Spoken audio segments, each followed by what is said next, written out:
Hello, how's it going? Gennaro Washington here, CEO of Cortex Solutions, your lead instructor. And today we're going to be talking about information security management, brought to you by ACSMI. Well, let's get started, shall we? Now, managing information security. Now, it's a lot more critical than what it used to be. The reason why I say that is because we grow. And when we grow, we gain more assets. And when we gain more assets, remember, like we talked about, that's just more for us to ensure that we have eyes on. Now, the reason why I say that is because we're relying on tons of information, tons of data. And with all these interconnected systems, such as our IoT devices, such as our networks, our devices within the networks, personal, private networks, even global, metropolitan area networks, it's all about understanding what needs to be safeguarded. And what best way to do that than to put into place ISMS. Now, these are systems that are all about understanding and focusing on the need to ensure that the devices that we have in our network are taken care of. Now, the information security management, that's going to focus on policies, processes, what tools do we utilize, and what frameworks are we deriving these controls from? Because all in all, we're really just trying to protect sensitive information, right? From unauthorized access, misuse, malfunction, or destruction. Think about the CIA triad again. That's what it's all about. Ensuring that those three pillars are taken care of. The principles, though, of this, and again, we always talk about the CIA, but now we're going to add on accountability and non-repudiation. So I'll focus on that. Accountability is basically saying we have a way to track an action. We have a way to track that user A accessed file A and did this type of configuration management or configuration control, or they modified it in some way. Non-repudiation, this is basically saying that the entity, as in user A, cannot deny accessing or signing something or even sending an email based on non-repudiation. Because they can't necessarily deny that they did it. Why? It's because we have digital signatures.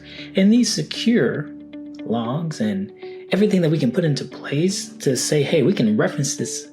And yes, they did access this type of service, file. An example like we have here. A bank uses digital certificates to validate electronic fund transfers. Well, yeah, it's a way for us to understand that, hey, whoever made this transaction, we have a digital signature of this person doing so. That kind of goes also into encryption algorithms, what type of algorithm you're using. We'll talk more about that later. Right now, we're going to focus on the process, though, the lifecycle process of ISM. It's going to follow something like this. We're identifying the risk. We're assessing the risk. We're doing risk mitigation. And then we're continually improving. Think back to the framework of like NIST in general, or like the SP53, for instance. The process is categorization, understanding what's there, selecting controls, implementing the controls. And then we just kind of go on and on, because eventually we're just going to go ahead and get to the aspect of continuous monitoring and assessing again and mitigating again. But think about it in the long term of how this affects an organization, because this helps us always address the ever-evolving threat. When we're identifying risk, we're identifying the vulnerabilities that exist on the system. Now, they may be vulnerable because it's outdated, yes. Now we're going to assess the likelihood of this vulnerability being an actual impact. Because think about it. Yes, we know there's a vulnerability, but is there really an impact to it? That's where the qualitative aspect or the assessment comes into play versus quantitative, like we talked about, which is more so based upon like the value of something. Us mitigating risk is simply saying we're going to implement a security measure, like a control, like access, like a firewall, right? And continually monitoring that using some real-time surveillance, such as alerts that are going to automatically trigger. You can talk about an IDS as well. And we're also going to look to review and improve. Think about that, right? Because there's always something that we can improve on. Certain frameworks that are going to work well with this, and we talked about these before. You have ISO, which is going to focus on maintaining and improving this ISMS system like I talked about earlier.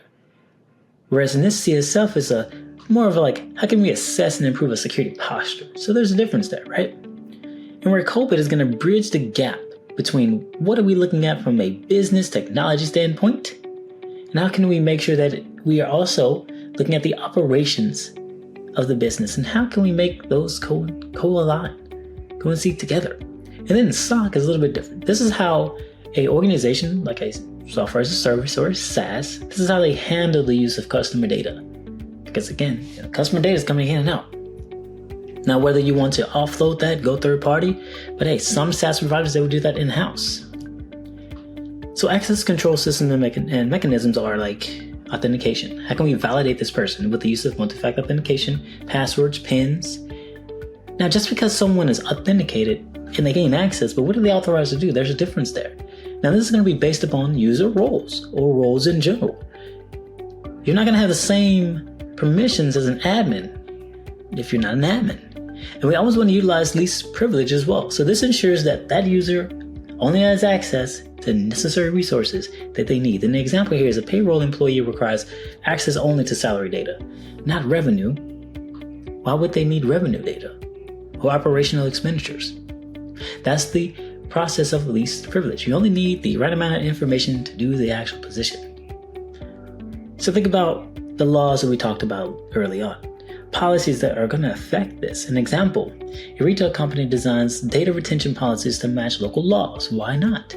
Because the local laws will state that you need to have and maintain this data for 5 years, just in case something happens. We need to refer back to it. There's been a breach or something along those lines. Now, the types of control is going to really depend upon the system itself. You have preventative controls, which are going to block unauthorized access. You're doing something to prevent something, right? You're doing a control firewall to prevent someone from coming in and out. A detective is all about, how can I identify this incident? How can I identify something that's happening? We talked about IDS before. Now, corrective. This is something that's going to resolve the incident.